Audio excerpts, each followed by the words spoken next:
আপনি যদি অভিনেত্রী না হতেন তাহলে অন্য কোন পেশা বেছে নিতেন? I don't know. জানি না আমি। হ্যাঁ, তবে ছোটবেলায় খুব বিমান চালাবো ওই ধরনের একটা আগ্রহ ছিল।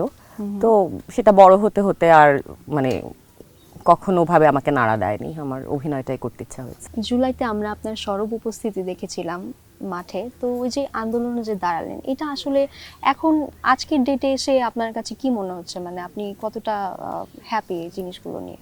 দেখেন, আমি তো রাজনীতিবিদ না, আমার ফিউচার দেখারও কোনো শক্তি নেই, আমি জ্যোতিষীও না। আমি একজন এদেশের সাধারণ মানুষ, পেশায় অভিনেতা। তো আমি জুলাইতে কথা বলেছি একটাই জায়গা থেকে, যে আমাদের স্বাধীন দেশে প্রশাসন দেশের ছাত্রদের উপর গুলি চালিয়েছে। That's it.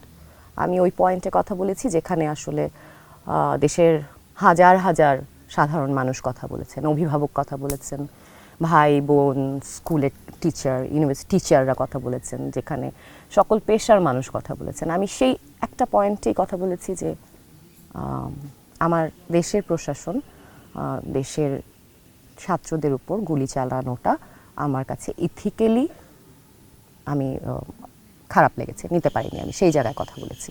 ওটা আমার কোনো রাজনৈতিক দূরদর্শিতা থেকেও না, বা রাজনৈতিক কোনো দক্ষতা থেকেও না। তো ওটা ওই সময়ে আমার কাছে মনে হয়েছে ওই কথা বলাটা ওয়াজ রাইট। এর জন্য আপনাকে পরবর্তীতে কোনো সমস্যার সম্মুখীন হতে হয়েছে? না, আমাকে কোনো সমস্যার সম্মুখীন হতে হয়নি।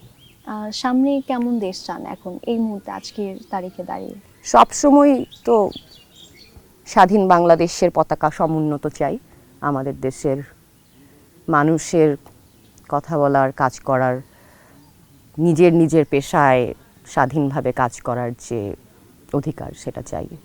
মানুষের মৌলিক অধিকারের যে রক্ষা করার কথা, রাষ্ট্রের কাছে সাধারণ মানুষের যে দাবি বা অধিকার, সংবিধানে সাধারণ জনগণের অধিকার, শিক্ষা, স্বাস্থ্য, বিশেষ করে নিরাপত্তা যদিও ওই মৌলিক পাঁচটার মধ্যে পড়ে না রিটেন, কিন্তু এখনকার সময়ে এসে নিরাপত্তাটাও একটা মৌলিক চাহিদার অংশ।